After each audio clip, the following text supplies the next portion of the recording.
Buonasera a tutti.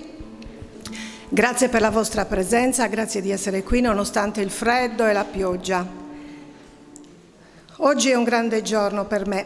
Dopo tanti anni di ricerca, nel bicentenario della sua morte, condividerò con voi la vera storia di Peppa Carruba, domusnovese di adozione, che per amore perse letteralmente la testa. Giustiziata per un reato orrendo nel 1821, le nostre nonne la ricordavano ancora.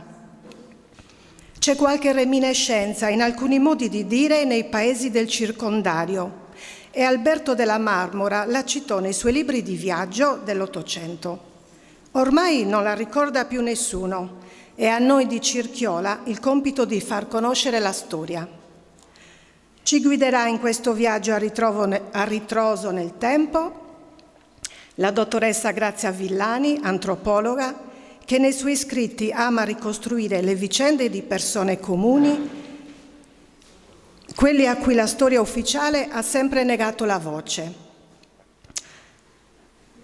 Saremo accompagnati dal chitarrista Roberto Bernardini e la voce di Noemi Balloi, cantautrice, compositrice, che si ispira per le sue canzoni a storie vere. In particolare quelle di stasera sono tratte dal suo ultimo disco Tramas e raccontano di donne che, come Peppa, hanno avuto una vita difficile e disagiata. Grazie. Buonasera a tutti. La prima canzone che oggi facciamo sentire si chiama Naruka no. Per chi non fosse sardo, dico di no. Saranno 3 canzoni, come anticipato Grazia, che parlano di storie di donne che hanno sofferto per amore o per altro, ma man mano ve lo dico per ciascuna canzone. In questo caso si tratta di una donna che fa di tutto per rendere felice il suo uomo, sorride anche quando non avrebbe voglia di sorridere, ma niente da fare, lui non è mai abbastanza soddisfatto e contento. Naruka no.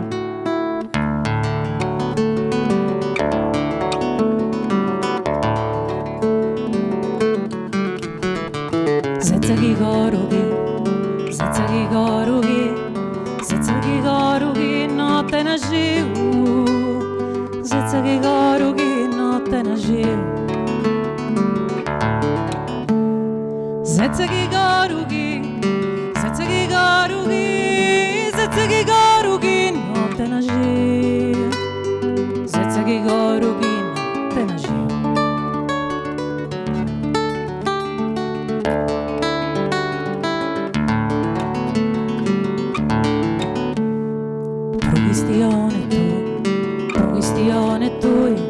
Progestione tui non m'ascoltas, progestione tui non m'ascoltas. Ebru di circo e Deu, ebru di circo e Deu, ebru di circo e Deu, non ripiu, ebru di circo e Deu, non ripiu.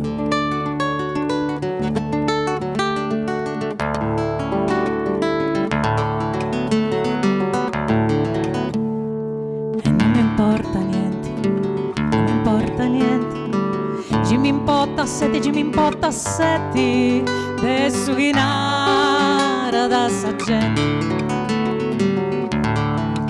Poi ta naruga no, e naruga no, e naruga no, naruga no, ehi, e naruga no.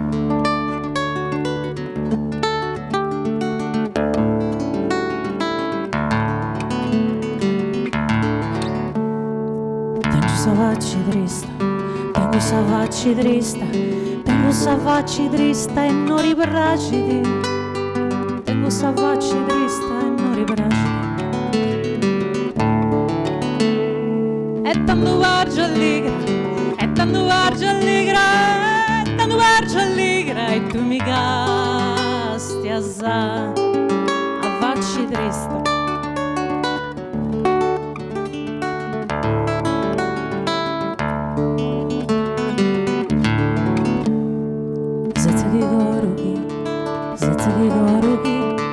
Zetsagi gorugi no te najiu, senza che coro che notte nasce. Sommini e commenti, sommini e commenti, sommini e commenti, commenti sunda, prorin diversa da prorin già fonda.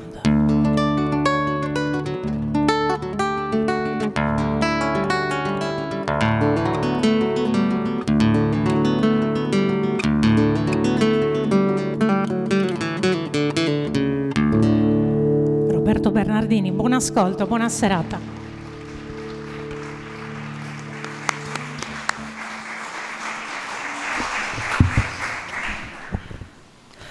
Duecento anni fa, nel 1821, si concludeva la misera e triste storia di una donna colpevole di uno tra i più infimi reati, l'assassinio di un'altra donna, e condannata alla massima pena, quella dell'impiccagione. La sua colpa era di aver amato la persona sbagliata, colpevole di aver avuto fiducia in un uomo che si rivelò abietto e meschino per averla ingannata e cinico tanto da risposarsi subito dopo la sua sentenza di morte.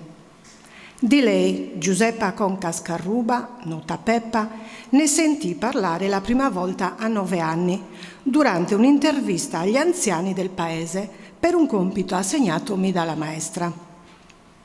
Racconti e leggende di Domus Novas era questo compito. L'intervistata chiaramente era mia nonna, che raccontò tra tante altre cose la storia di una ragazza che aveva combinato un grosso guaio, mi diceva. Fu impiccata e le fu staccata la testa e poi questa appesa come monito per la cittadinanza. La nonna non fece nomi, non disse di quale colpa era stata accusata la donna, ritenendo forse poco opportuno l'argomento. Ricordo che la ricerca storie e leggende del mio paese andò benissimo, presi un ottimo voto. Qualche anno più tardi, grazie al seme della conoscenza per la storia del mio paese, instillato dalla nonna con i suoi racconti, cominciai a leggere i diari di viaggio dei viaggiatori dell'Ottocento in Sardegna.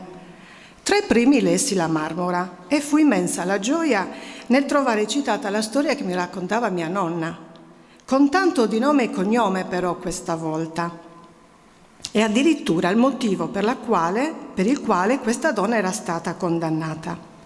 Frequentando assiduamente la biblioteca, trovai, sempre per caso, un altro riferimento alla vicenda in un libretto intitolato La regina di Acquaresi, una raccolta di microstorie di Peppino Congia, un ex minatore di Flumini, e tra queste vi era la storia leggendaria di Peppa Carruba. Poi, in un articolo di Giuseppe Mura, pubblicato nella provincia del Sulcis Iglesiente, del gennaio 2015, si raccontava in chiave gotica tutta la vicenda di Peppa, dove in questo articolo però il giornalista definiva Peppa femmina di gagliardi appetiti e di carattere passionale. Già questo mi causò un po' di un certo fastidio per il pregiudizio con il quale la donna era stata citata. Non si sapeva niente di lei, non c'erano documenti. Come e perché aveva usato questi termini nei confronti di una donna che non conosceva. Nell'articolo si diceva anche che tutta la documentazione, appunto, relativa al processo e alla sentenza di Peppa era andata perduta. Mi misi l'anima in pace, perché più di così ormai non potevo sapere. E mi dedicai alla mia passione, quella della genealogia, frequentando l'archivio diocesano di Iglesias. Consultando il Liber Mortorium per altre ricerche, mi imbattei per caso, perché in archivio si trovano sempre per caso le cose più importanti, trovai un atto di morte del 1821 dove si dichiarava la morte e la sepoltura di Giuseppa Conca Scarruba. Non ci avevo mai pensato. Peppa era stata giustiziata a Domus Novas ed era stata anche sepolta a Domus Novas. nell'area cimiteriale attorno alla chiesa, probabilmente anche qui sotto, dove siamo noi, perché l'area cimiteriale era tutta attorno alla chiesa fino alla piazza del mercato. Peppa era ritornata sulla mia strada e questa volta volevo sapere perché. Chi era stata? Cosa le era capitato una volta arrivata a Domus Novas? Perché la vita era stata così crudele con lei, tanto da trasformarla in assassina? Deviai le ricerche in archivio di Stato. Risultò vero che la documentazione relativa al processo era stata perduta, ma da qualche parte esisteva la sentenza di morte. Non conoscendo la collocazione archivistica, però, la ricerca proseguì per tentativi e per tanto tempo. Nel 2018 il caso volle che una volontaria del Servizio Civile Nazionale presso l'archivio, Marta Pau, che è qua presente, ciao Marta, sentendo le mie ricerche si prodigò nella ricerca e tornò con un grosso faldone aperto su una precisa pagina chiedendomi: cerchi questo? Era la sentenza di Peppa Carruba. Non vi posso descrivere la mia gioia, dopo anni finalmente qualcosa di concreto. Si era finalmente aperto un barlume di luce su questa vicenda. Scoprì poi che non aveva agito da sola, ma con la sua amica del cuore che era stata complice ed era in carcere con lei. Scoprì il luogo dove avvenne il fatto, in che modo uccisero la donna, trovai dove erano state rinchiuse, cosa mangiavano e quanto pagavano al feudatario per il loro soggiorno in carcere, che aveva avuto un figlio che gli era stato sottratto e capì tante cose. Trovai la nota che riportava il giorno esatto dell'uscita dal carcere di Peppa, torturata 2 giorni prima insieme alla sua amica, che restò a marcire in carcere. Ho ripercorso il suo viaggio, con la mente chiaramente, il suo viaggio sul carro, in compagnia del boia, per raggiungere il patibolo a Domus Novas. Furono emozioni fortissime e irripetibili. Nel 2019 conobbi la professoressa Grazia Villani, storica, antropologa. Le esposi la mia ricerca invitandola a raccontarla insieme a me, analizzando attraverso la lettura dei documenti il lato umano, antropologico della vicenda, la condizione delle donne dell'epoca e restituire a Peppa, almeno per il lasso di tempo di una conferenza come stasera, quella dignità di donna e di madre macchiatasi di una colpa così grave che aveva perso 200 anni fa per amore.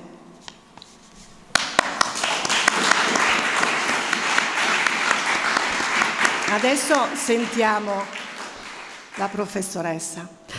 Allora, adesso vi racconto la storia di Peppa Carruba, sulla base chiaramente delle ricerche fatte da me, ma principalmente da Grazia.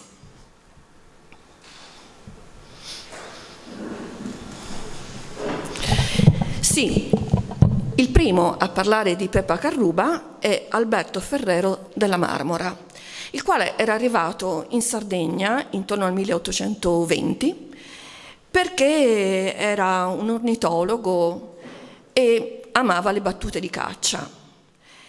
Era appassionato in maniera eclettica di moltissime cose, dall'archeologia alla botanica, alla zoologia, ed era anche un militare, era un generale.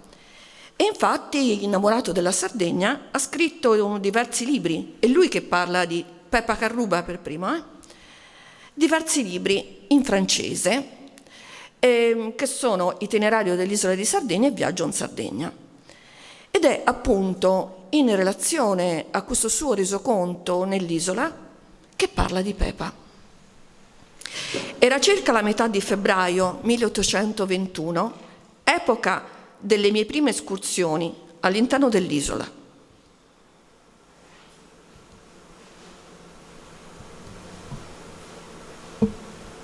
Inizia così. Nell'isola si usa mettere una specie di barriera o di erpice nelle vicinanze del paese, dalla parte del seminato Vidazzoni. Questa porta o barriera è chiamata Aidu da aditus. L'aidu viene fissato a due montanti di legno piantati verticalmente al suolo, sormontati da una terza trave orizzontale che funge da architrave. Queste barriere impediscono che il bestiame entri nel terreno seminato. Si cambiano di posto e si mettono dalla parte del paese in cui quell'anno si è seminato. Qualche volta i battenti restano aperti, oppure non ci sono, ma rimangono sempre nello stesso posto i montanti e l'architrave. Al momento di entrare a Domus Novas scorsi nell'oscurità 3 pezzi simili che scambiai per una aidu senza erpice. Feci avanzare il cavallo da quella parte pensando che fosse realmente la porta d'ingresso del villaggio, quando, arrivato sotto l'architrave che toccai col cappello, sentii sul viso qualcosa di sconosciuto che in un certo modo mi avvolse tutta la faccia. Io mi girai di colpo, sollevando lo sguardo, e quale non fu il mio stupore nel vedere inchiodata sulla trave una testa umana, la cui lunga e ampia capigliatura di donna cadeva e si agitava spinta dal vento. Secondo un'usanza ora abbandonata, la testa era stata tagliata e inchiodata così, come spettacolo per i passanti. La protagonista. Chi è la protagonista? Della Marmora dà delle informazioni. La chiama Conca Carruba, ma lui parlava francese. Evidentemente ha chiesto informazioni e ha fatto un po' di confusione mischiando il cognome, il soprannome e il fatto che fosse stata una testa decapitata. Ha fatto un po' un minestrone, ma noi sappiamo dai documenti come si chiama. Si chiamava Pepa Concas, detta Carruba. Nel 1808 il fratello minore di Pepa, il 22enne Joseph Ramon, si coniugò con Giovanna Serra a Domus Novas, dove si trasferì per vivere. Nel 1809 alla coppia nacque la primogenita, cui seguirono altre 3 figlie e un figlio. Lo stato delle anime, il documento in questione nel 1828, quindi è già morta Pepa, ci dice che Ramon Concas Carruba, anche il fratello ha questo soprannome, era domiciliato con la famiglia a un servo in Sarugigedda. Quindi noi pensiamo che lei abbia incontrato l'uomo che la fece diventare un'assassina, forse magari perché era in casa del fratello a Domus Novas.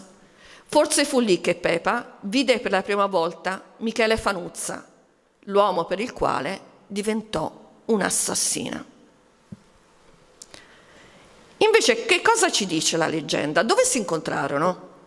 Si incontrarono presso la località Spirito Santo. E chi fu quell'anno a vincere? Un cavaliere di Domus Novas, imponente e tarchiato, elegantemente vestito d'orbace, che esibiva un vistoso corpetto arabescato su e giù per la valletta, dondolandosi sul dorso di un vivace cavallo di razza, finemente bardato. Era Michele, che fece fuori 3 galli su 6. A quel punto aveva il diritto di scegliere la ragazza per il ballo. Il racconto orale dice che le presenti si ritrassero, non volevano essere scelte, come se sentissero l'imminenza della tragedia. Solo una di esse, attese a piè fermo, con le mani sui fianchi a testa alta, fissandolo negli occhi, quasi in atteggiamento di sfida. Era la Carruba. Al terzo ballo, tutti cercarono invano con gli occhi la coppia più discussa della festa. Era sparita. Qualcuno disse di aver visto i due in groppa a un cavallo di razza, sulla strada di Pilloca fra Bove e Due Tinì. che trottavano verso Domus Novas. La comitiva di Flumini Maggiore la sera rientrò in paese senza Pepa Carruba.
Notti se disilleggia, sapude più passai, poi scarescia per un sughino ad attorrai.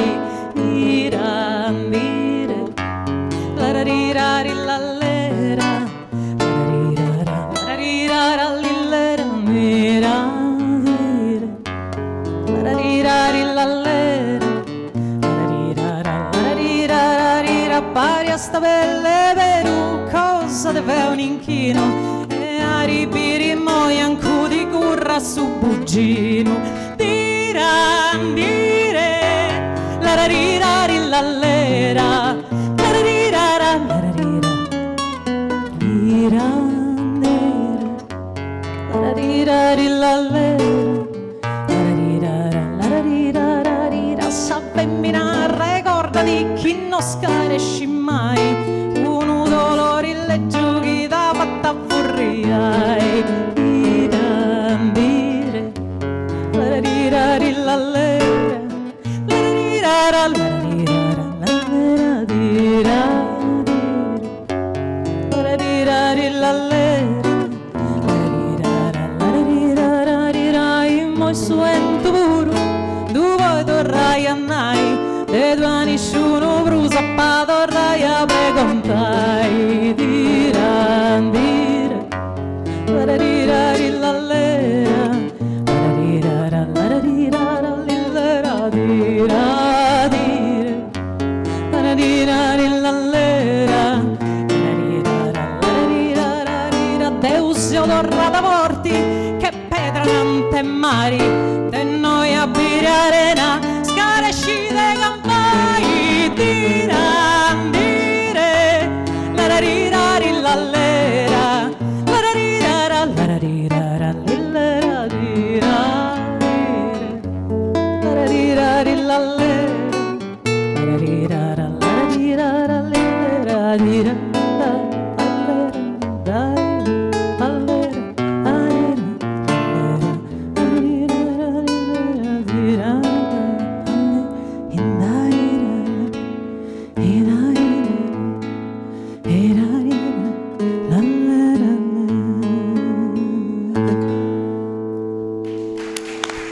Grazie.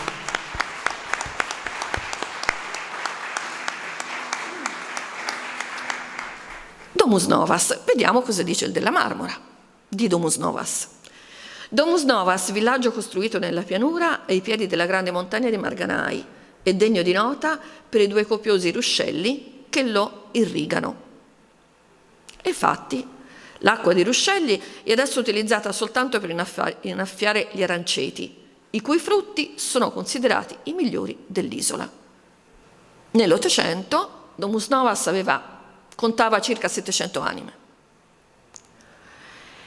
e il suo centro naturalmente era la chiesa dal punto di vista dell'insediamento, chiesa che a un certo punto non bastava più per la popolazione. Così il vescovo di Iglesias, stavolta Niccolò Navoni, che fu vescovo dal 1800 al 1819, la riedificò. Nel luglio del 1810 fu proprio in quella chiesa che Michele Fanuzza giurò amore eterno a Giacinta Sedda, originaria di Serramanna, e 2 anni dopo, nella stessa chiesa, fece battezzare il figlio nato da quell'unione, Antioco Giuseppe.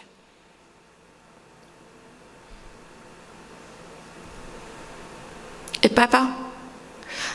Pepa era rimasta incinta e non poteva sposarsi perché il divorzio non esisteva. Suo figlio o sua figlia sarebbe destinato a essere figlio di NN, non poteva essere legittimato, e anche se lo fosse stato sarebbe rimasto quello che nei registri dell'epoca, nei registri dei battesimi, veniva definito come bambino spurio.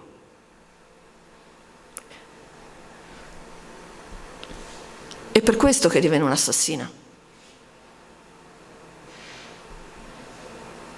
Ebbe una complice, Rosa Gaetana o Gaetana Soddu. Sulla base dei pochi dettagli noti sembrerebbe che sia appunto trattato di un agguato. Infatti, come si legge nella sentenza, senza previa provocazione o alterco, la Carruba pose fine alla vita della rivale mediante soffocamento. Anche Pepa e la sua complice furono torquite. Conosciamo pure il costo del trattamento a conto della Regia Cassa, 3,18 lire, e questo è il documento. E poi la famosa sentenza. Sentenza nella causa del Regio Fisco. La reale udienza. Udita la relazione degli atti, il Regio Fisco, nelle sue conclusioni in scritto ed a voce, e le inquisite nelle rispettive loro difese, ha pronunziato e pronunzia, in conferma della sentenza 29 agosto scorso, anno 1820, doversi condannare come condanna la Giuseppa Concas Carruba alla pena della morte, con essere pubblicamente appiccata per la gola finché l'anima sia separata dal corpo, e questo reso cadavere, spiccarsele la testa dal busto e conficcarsi sul patibolo. Pepa fu riportata a Domus Novas e momentaneamente imprigionata nella ex chiesa di Santa Barbara. Lì mangiò l'ultimo pasto, anche piuttosto generoso, per compensare la fine che l'aspettava. Il 17 gennaio del 1821 gli abitanti di Domus Novas dovevano assistere a uno spettacolo speciale. Pepa, incappucciata, partì dalla chiesa di Santa Barbara, lungo San Rugaderetta, Seie Casteddu, e arrivò alla Forca, probabilmente al bivio per Musei. Il popolo guardava. Era accompagnata dalla confraternita e dal curato. Aprivano il lugubre corteo le autorità e alcuni membri della giustizia reale, a loro volta preceduti da un tamburino. Furono loro a accompagnarla in modo che la sentenza avesse luogo. Questa era la sentenza: appiccata pubblicamente per la gola finché sia separata dal corpo e questo reso cadavere.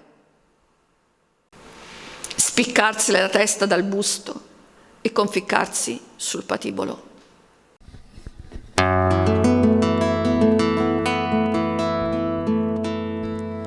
Si calincuno bregata, po credono a parra in pena, Deus aborta, non intenditi. se uso che ne mallena.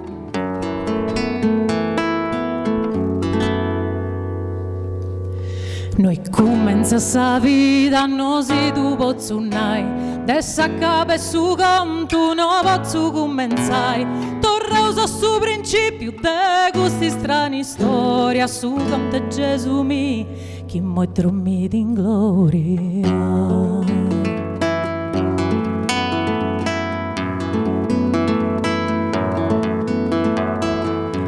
Sempre che smaccos, fonti bessiu a foras, i savori in cungiara di ora, sutta dessa scala, serrata avuta forza, a più fuori luci, de ghini e sanneci pute annetta, sa sorrisa maestra, i spiccio che tu spuro, ti mi antascetta e se scetti sa depressione, Gesù mi na pottata, casi tu pensa soi, mondo a su tessa scala.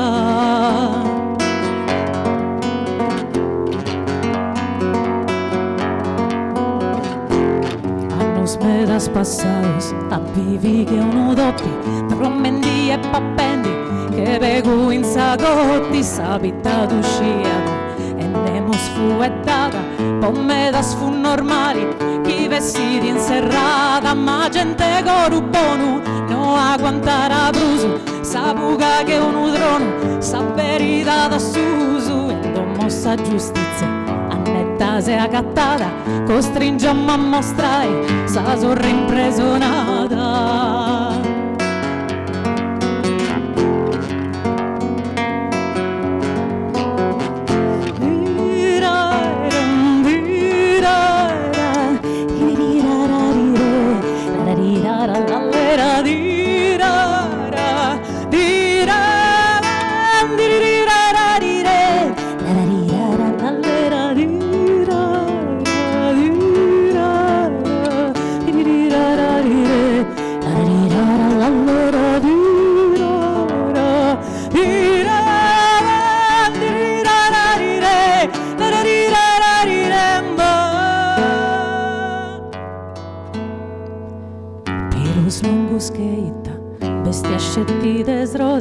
Gesù mi pidi sa luce, si nada vussa sorti, limpiate all'icchiria, lemus da riconosci, lo spago de una cida, sa qua dona usa morti.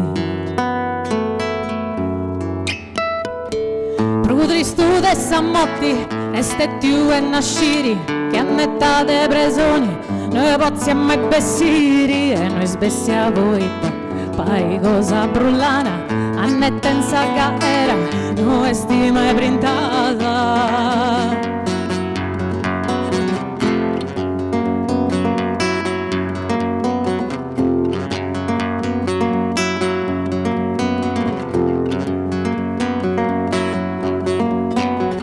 La capa da sa morti non si tu pozzunai, su comenza e su conto no torna commenzai. Scesi su principio de questi strani storia, su conta Gesù mi, chi moi,